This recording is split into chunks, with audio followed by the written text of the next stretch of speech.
Hello and welcome to the Global Consciousness Summit 1.0. I am Dr. James V. Hardt, and I have an extremely exciting presentation for you today, which is all about the EEG brainwave patterns for seeing angels. At Biocybernaut, we know that brainwaves rule. They rule your thoughts, your feelings, your emotions, and even your perceptions. And yes, there are brainwave patterns for perceiving angels. Seeing angels, the brainwave pattern, as a part of awakening the global mind. The logo of Biocybernaut is a torus, indicative of a halo. And why I'm a Biocybernaut? Well, a Biocybernaut is to inner space what an astronaut is to outer space. Naut is a Greek suffix implying someone who goes on an adventure. And Biocybernauts, for sure, go on adventures in inner space. Angel pattern, the brainwaves that enable humans to see astral plane beings. And so here you can see the graphs of a person with angel pattern. Now, over on the left-hand corner of your screen is a model of a head. There's the nose, the ears on each side, and the colors blue and white indicate the occipitals, which you can see here. This is time going across this way, and this is amplitude or power of the brainwaves. And red and yellow, the C3 and C4 are higher. Now, this is the reverse of what is seen in probably 80 or 85% of all humans have the occipitals as their biggest brainwaves. If people have centrals bigger than the occipitals and the levels are high enough, and here they are, then whenever I ask such people, do you see angels? They reply sometimes in shock, like, well, how do you know? And one of the most intriguing, well, let's jump forward and look at the actual brainwave patterns. Here, you can see O1, O2, the occipitals, C3, C4, the centrals, T3, T4 temporals, and F3, F4 the frontals. They're upside down because this image is usually shown to the neurofeedback trainees who are sitting on this side of the table, and the trainer sits on this side of the table. And so what you can see is, in a very unusual way, that the central alpha bursts are bigger than the occipital alpha bursts. The black are the raw EEGs, and the blue is the broadband alpha that is extracted from each of the individual brainwave patterns. Like this is C4 raw EEG, this is C4 alpha.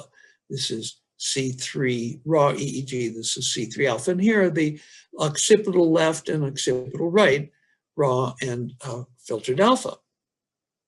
Now, here's an example of somebody who started out with the standard or normal brainwave pattern of occipitals being higher, and then switched into the perception of angels, the brainwave pattern which allows perception of angels. So it's something that people can turn on or can turn off. Here's an example of that where you see the big, beautiful, and there's, I should say, 1 minute of EEG recording on each page, and the faint blue lines are 1 second. This is the 8 seconds during which the EEG alpha feedback people open their eyes. The feedback tones shut off right at this point. They open their eyes. You can see the eye blinks here. Then they close their eyes, having gotten the scores. And at this point, the scores go out. The room is again dark. And the feedback tones then continue. So here we see another example where the centrals are bigger than the occipitals. Here's a very strong example of that, where for almost the entire minute shown on this page, the central alpha is huge relative to the occipital alpha, and everything's big enough to meet the criterion for angel pattern. And so now, having looked at the brainwave pattern for seeing angels, let's do a deep dive into what are angels, because angels are known in most of the world's spiritual traditions and religions. In December 27th, 1993, Time magazine did a cover story on the new age of angels. And they noted right here on the cover that 69% of Americans believe they exist. What in heaven is going on?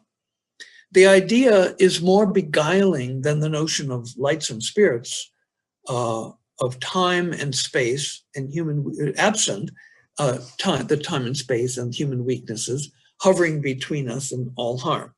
To believe in angels is to allow the universe to be at once mysterious and benign. Even people who refuse to believe in angels may long to be proved wrong. And in this article in Time magazine, December 27th, 1993, Nancy Gibbs, the author, said, "Suddenly the heavenly host is upon us.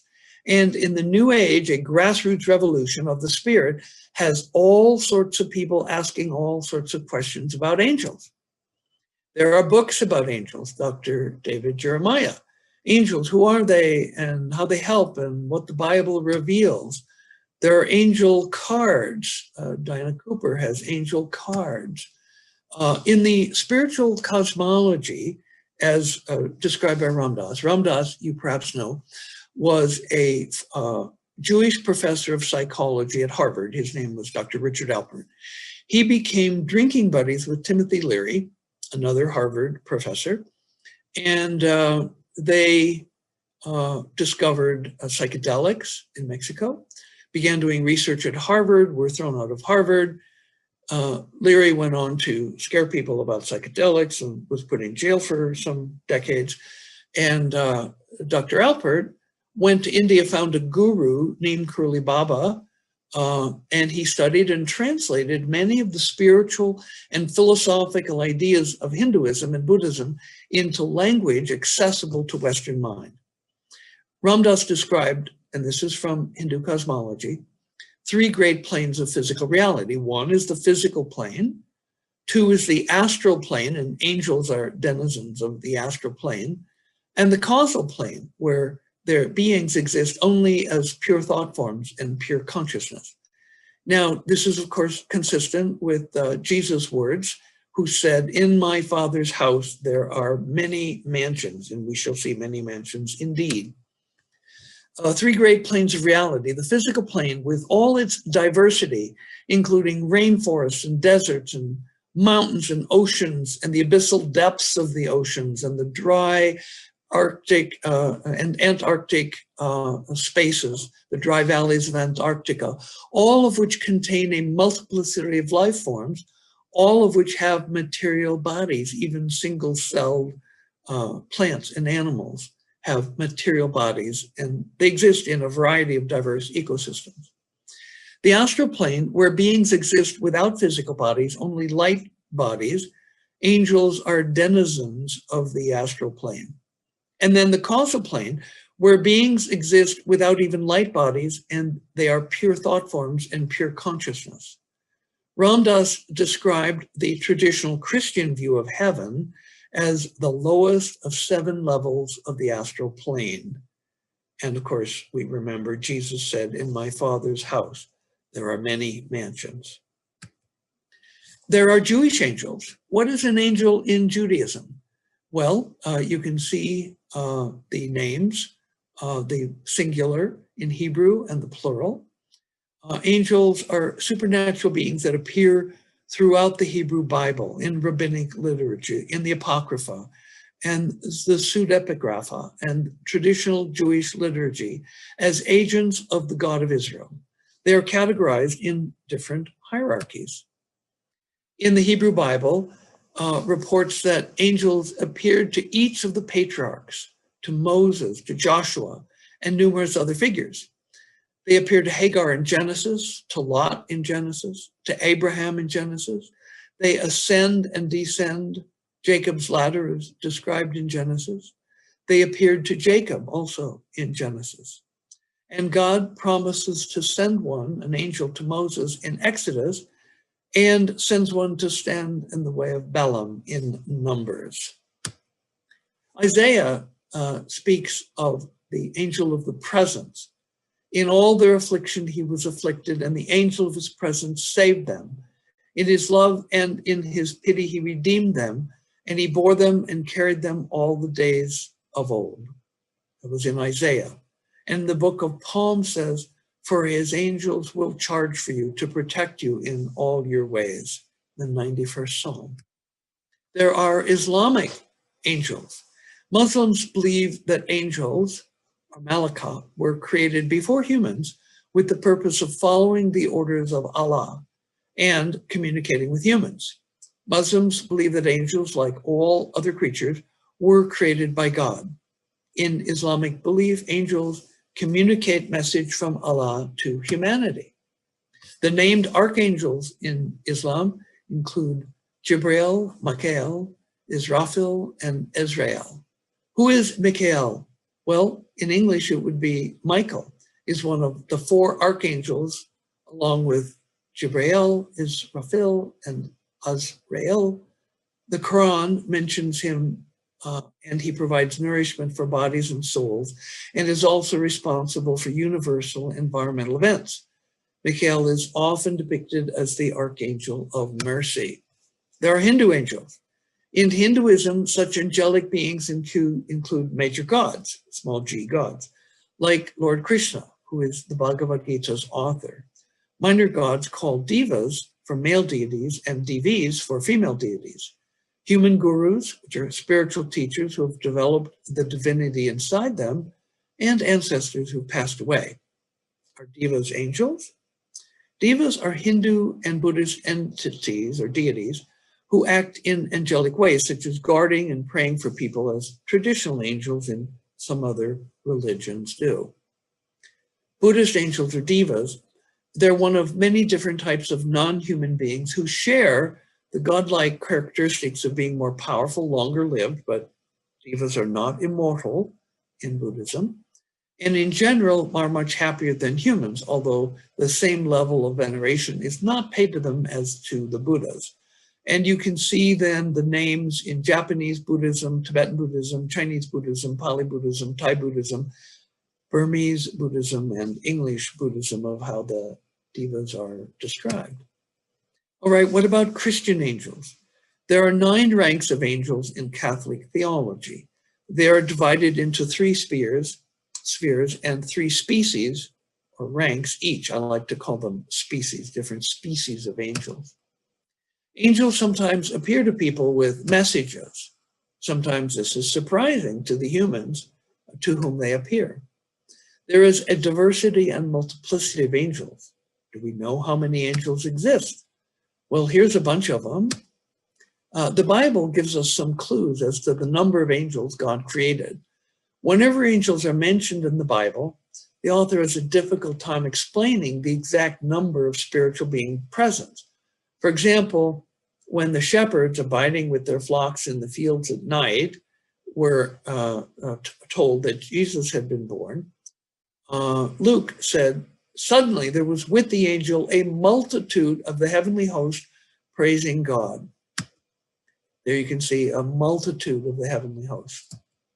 Similarly, when the prophet Daniel had one of his visions, he saw, quote, 1,000,000 served him, and 10,000 times 10,000 stood before him. It was in Daniel. The expression is not meant to reveal an exact number, but a number beyond our ability to count. There you can see angels ascending up into heaven, and some gathering near for discourse. St. John had a similar vision that he recounts in the book of Revelation. Quote, then I looked and I heard around the throne and the living creatures and the elders the voice of many angels numbering myriads of myriads and thousands of thousands from the book of Revelation. Now, this is an exquisite painting that depicts Mary's bodily assumption into heaven and shows the different ranks of angels as she ascends. And then and the angelic choirs, different choirs of angels, circling the altar from God. This is from Dante's Paradiso, and it was illustrated by Gustave Doré. And as you can see, I like to call them flocks of angels circling the throne of God. In Catholic theology, there are 9 ranks of angels divided into 3 spheres of 3, I like to call them species each. In the first sphere, you have seraphim, cherubim, and thrones. In the second sphere, you have dominations, virtues, and powers, which are alternatively called lordship, stronghold, and authorities. And in the third sphere, you have principalities, archangels, and regular angels. And guardian angels are a subcategory of the regular angels.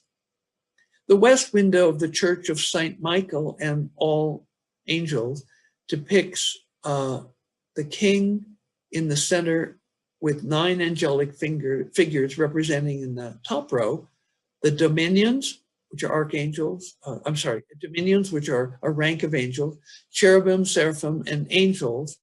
And in the lower row, the 4 pictures represent the principalities, thrones, archangels, virtues, and powers.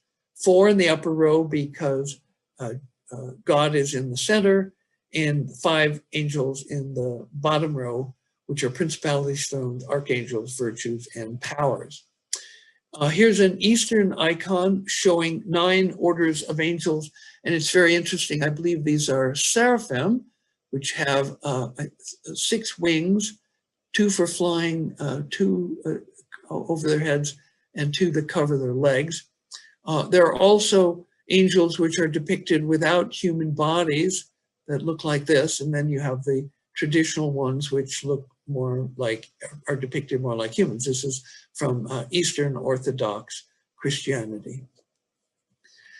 Again, the first sphere of angels includes seraphim, cherubim, and thrones. The second sphere includes dominations, virtues, and powers. The third sphere includes principalities, archangels, and regular angels. And of that, guardian angels are a subcategory. Let's look at some images of guardian angels. The Catholic Church actually has a day, October 2nd, which is the Feast of the Holy Guardian Angels. Guardian angels are depicted in many different ways. Here's a guardian angel protecting a little girl. You can see that her path, the guard gate fence is broken, it's sharp, so the guardian angel is there to protect her. And here's a guardian angel helping a human child. Here we have a glorious image of an angel, beautiful wings, angelic images abound. Angels are often associated with love and halos. Here is an angel where the halo is depicted as a circle.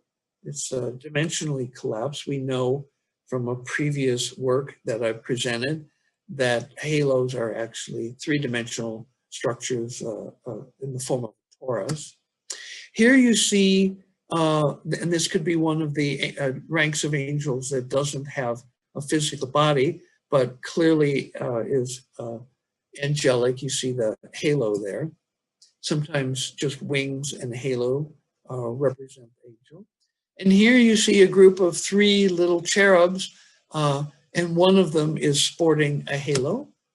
Here you see an angel with a halo blessing saints, possibly the apostles.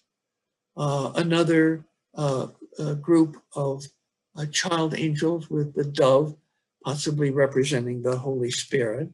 Sometimes angels are depicted with quite exotic wings. Here's an image of an angel with absolutely lusciously gorgeous white wings. A statue of an angel, a painting of 3 angels, another statue of an angel, and cherubs joyfully besporting themselves. A Jacob's ladder, which angels ascended and descended. And here we have another image of angels. Here's Jesus being attended by angels. Beautiful angel here with the dove symbolizing the Holy Spirit. Another beautiful angel image. There are Christmas angels, and there are Easter angels, and there are Islamic angels. There are male angels and warrior angels. Some angels fight bad angels and the devil. Here you see a powerful male angel. There's a powerful male angel. Here's probably Saint Michael the Archangel defeating bad spirits. There's another one where he's about to skewer the devil or Satan. Here is a dark angel, a black angel coming from hell, and a light angel protecting the child. Here are the fallen angels being cast down into hell. Here's an angel ascending. Here's a warrior angel actually sporting a halo as part of a battle against dark powers. You can see actual physical statues of powerful male angels. And we also have then, it is important, I think, to indicate how thoroughly the concept of angels has permeated our culture, to look at some non-celestial angels using the name angels. Here we see the Navy's Blue Angels, which intriguingly are besporting the Biocybernaut colors. And in this picture of the Blue Angels, if you look carefully, you can see two of the jets are actually flying upside down, two are flying right side up. Very, very skillful flyers, those Blue Angels. And then there are snow angels. Here's a human making a snow angel. There's two people making snow angels. And then when they get up, probably lifted by a crane to leave no footprints, you can see a snow angel left. And then we had scenes from a play, Angels in America. It starred Andrew Garfield and Nathan Lane. It was a revival of Tony Kushner's landmark account of a bewildered nation at the dawn of the AIDS epidemic, and became the most Tony-nominated play in history. And here you see Andrew Garfield and Nathan Lane, stars of that Angels in America. And here you can see some of the promotion for it. It also became an HBO film event. And then we have angel trumpet flowers. We have, would you believe, angel investors. Many people in their companies want to find angel investors. And we have to mention Charlie's Angel, Farrah Fawcett in the middle, absolutely gorgeous. They were in various different series. And here you see all three of the series together. And finally, and last one on Charlie's Angels. And then we go back to celestial angels.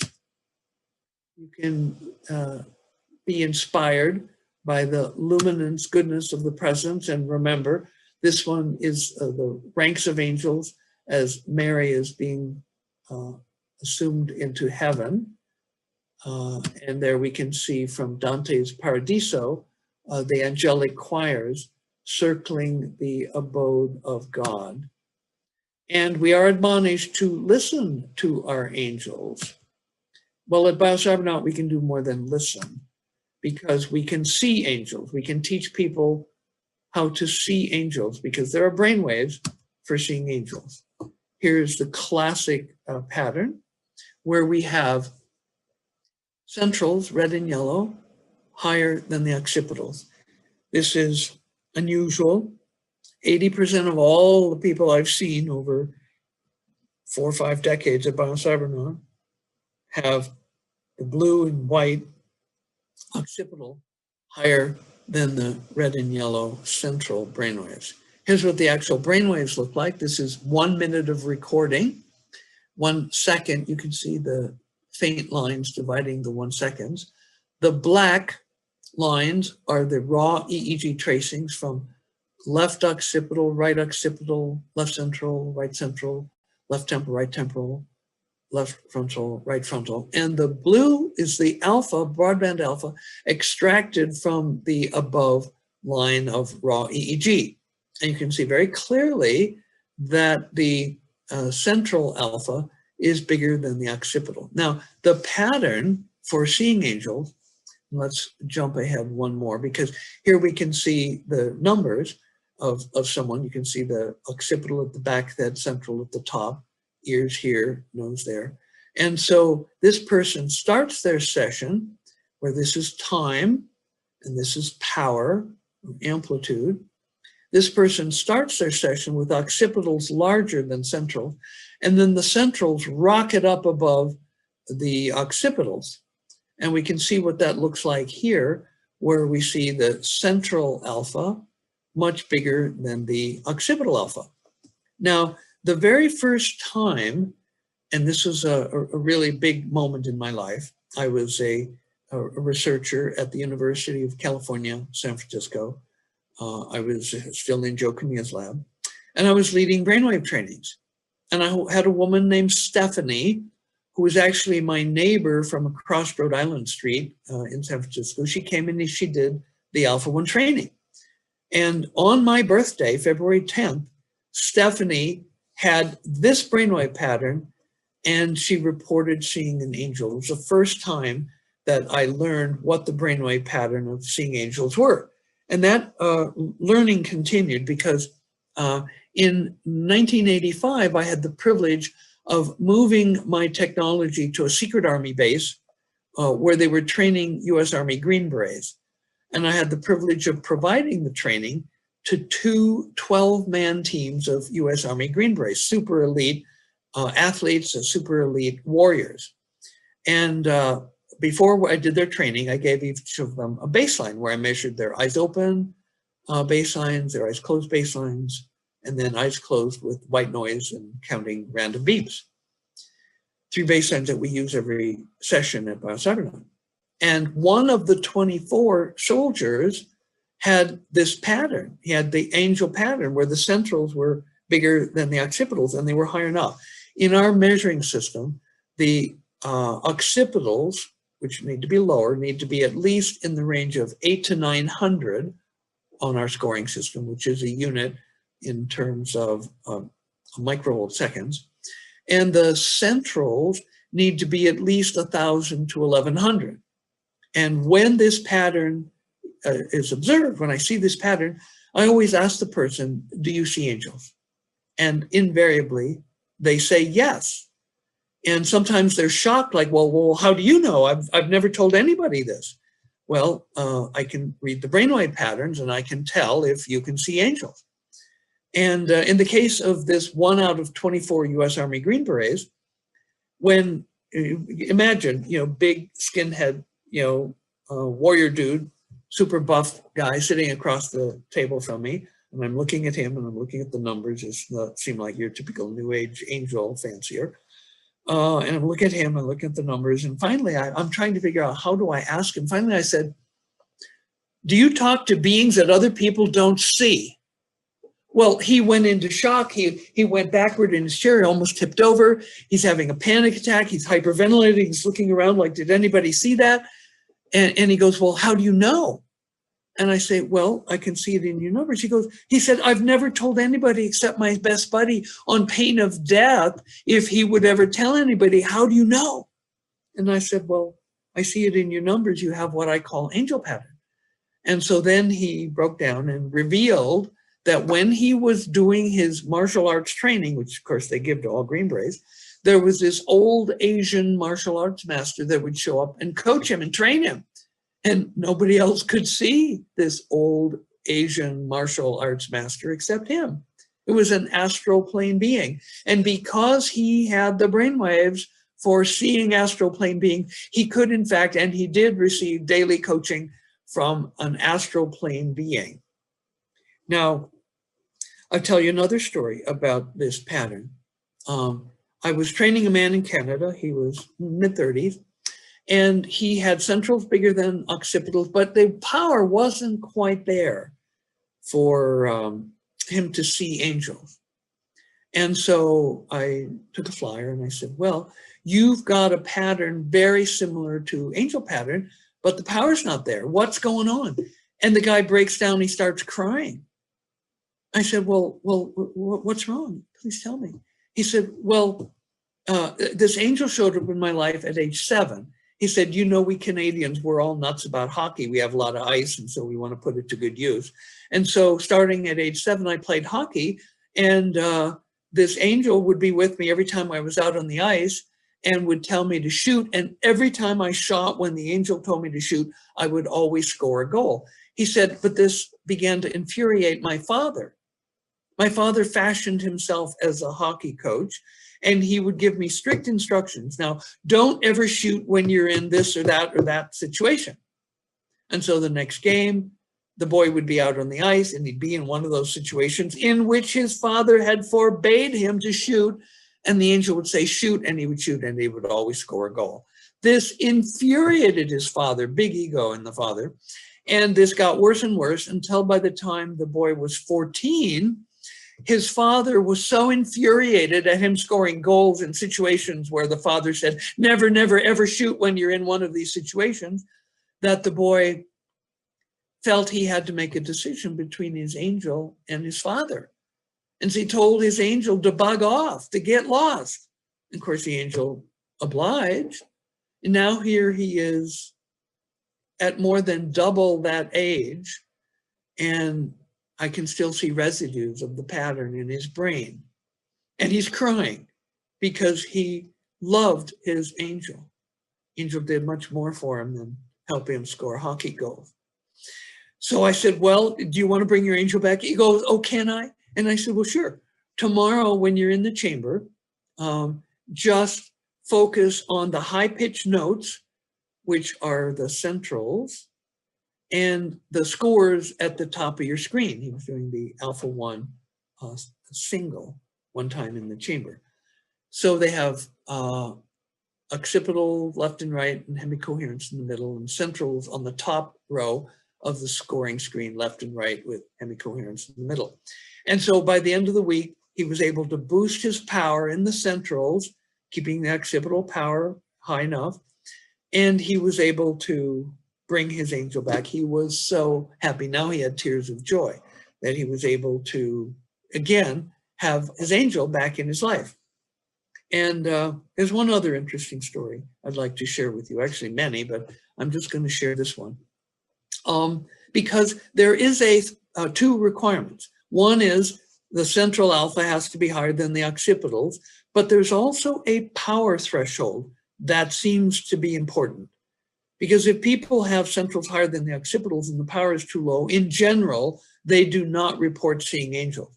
So there are two criteria. One, the centrals, like this, the centrals have to be bigger than the occipitals, but also the power has to be above a certain level.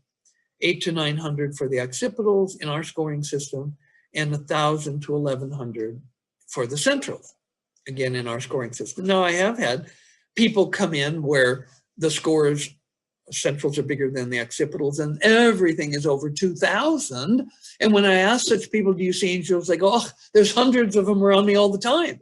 So the more power you have in this pattern, the more angels that you're able to see and the more consistent.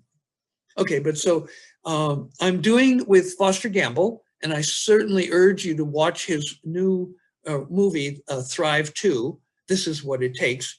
And please also watch, if you haven't, the first one, the Thrive 1, What Will It Take, which I believe has been viewed by about, the first one has been viewed by about 90 million people. And so really rush out as soon as you can and watch first the Thrive 1 movie, What Does It Take? And then the Thrive 2 movie, This Is What It Takes. So anyway, Foster and I are business partners, and we have a high-end center in Palo Alto, California.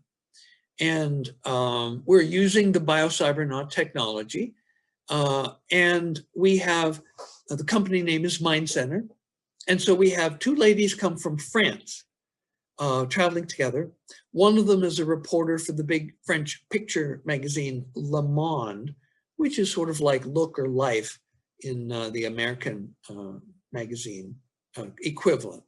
And so she was doing an article on American mind technology, so it was no brainer for her to find us because our company name then was Mind Center. And again, we were using the Biocybernaut technology for all of the trainings that we were doing. And so Foster thought it was a good idea to give them a sample of our training so that we could go over their brainwaves with them. And so she would have some material for writing her article for Le Monde. And so the reporter lady had part of the angel pattern, not all of it. She had the part where her centrals were bigger than the occipitals, but the power was not there. And so my experience was that if you had centrals bigger than occipitals, if you didn't have the power, well, good luck, you're not going to see angels. So, she's interviewing me as I'm showing her brainwaves. And I said, well, now, this is a very interesting pattern. You have part of a pattern. And then I go, oh dear, I shouldn't probably say that. Because what if she doesn't see angels and I tell her about angel pattern and she doesn't see angels, and she goes back to France and she writes about Dr. Looney Tune, this kooky doctor who thinks there's brainwaves for angels. And so I realized I, maybe put my foot in my mouth by talking about it being an unusual pattern. And so she wanted to know, and I resisted. And she wanted to know, and I resisted. And she wanted to know, and I resisted. Well, after about half an hour, she wore me down. And so I said, well, now, please understand that you don't have the complete angel pattern. You only have half of what we call angel pattern. You have centrals higher than occipitals. Here we see an example of centrals higher than occipitals.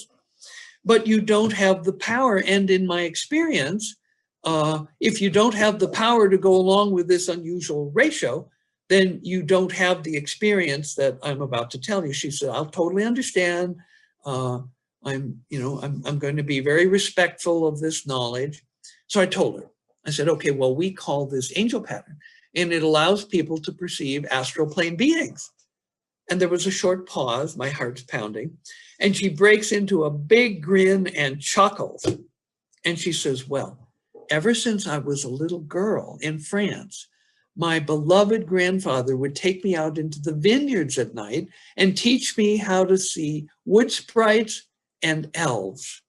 And she said, so I have been trained how to see them. And so that was a big awakening for me, because what I realized, the centrals higher than the occipitals gives you the ability, but if you don't have the power, then that perception does not break through the very strong disbelief filters that most people carry. Oh, angels, that's nonsense. There's no such thing as angels. And so, however, you remember the Time magazine article, 69% of Americans in 1993 believed in angels. And so, but still, believing in them and actually allowing yourself to see them are two different things. And so what this lady taught me, this reporter lady from Le Monde, that there are two parts to the angel pattern. One is the centrals higher than the occipitals, and the other part is the power that allows those perceptions to break through the disbelief filters so you can perceive things that other people don't see. Here's another example of the brainwave patterns where you have centrals bigger than occipitals. Again, this is 1 minute of recording. You can see the little dark blue lines that separate the 1 second markers. Here's a very strong period of angel pattern where the centrals are just pouring it on, and the occipitals have good alpha. There's some nice bursts here and here, but they're not nearly as big as the centrals. And so here we have brainwaves of a spiritual master who has the ability to see Jesus and Krishna and other celestial beings. And this person conducts their life as a spiritual teacher, which ability is empowered by the existence of this pattern. Now, sometimes when people come into the Biocybernaut Alpha training, they have this pattern. And then I ask them about it and they confirm. They always confirm. But sometimes they come into the training and they don't have this pattern. Centrals are smaller than the occipitals. And so one of these people that I trained who came in without angel pattern, on day 5 of his alpha training, developed the angel pattern. He was a famous NFL player. He'd gone to the Super Bowl twice, and he had never seen an angel. But on day 5, this angel pattern showed up. My technician, a guy named Brian Baum, came running to me. Jim, you got to come and see this. Brian knew what was going on because when Brian Baum had done his Alpha 1 training, he had developed angel pattern, and so he knew what it was. He knew what the trainee was experiencing. Well, when the trainee came out of the chamber at the end of his day 5, he was shaken because 3 angels had showed up in his chamber and had gone, "You haven't been living a very good life." And he goes, "Ah!" He radically transformed his life. He even stopped drinking coffee out of this experience. So this is a pattern that we know can be developed. If you have it, maybe having been taught by a beloved, trusted grandfather in the vineyards of France at night, or by some other teaching method, or you just have this spontaneously, naturally, or if it's something that you develop in the course of your training at Biocybernaut, you will then be able to see angels. And of course, you can also hear them. We now know that there are EEG brainwaves for seeing angels. This has been my presentation on brainwaves of angels at the Global Consciousness Summit 1.0. And we are reminded, listen to your angels, but with the brainwave patterns for seeing angels, you can go way beyond listening. You can actually see the angels, which is way cool. This again is a painting made to commemorate the Assumption of Mary into heaven. And this one from Dante's Paradiso, illustrated by Gustave Doré, shows angel choirs circling the abode of God. Thank you very much for your attention and your presence. And thank you for attending the Global Consciousness Summit 1.0.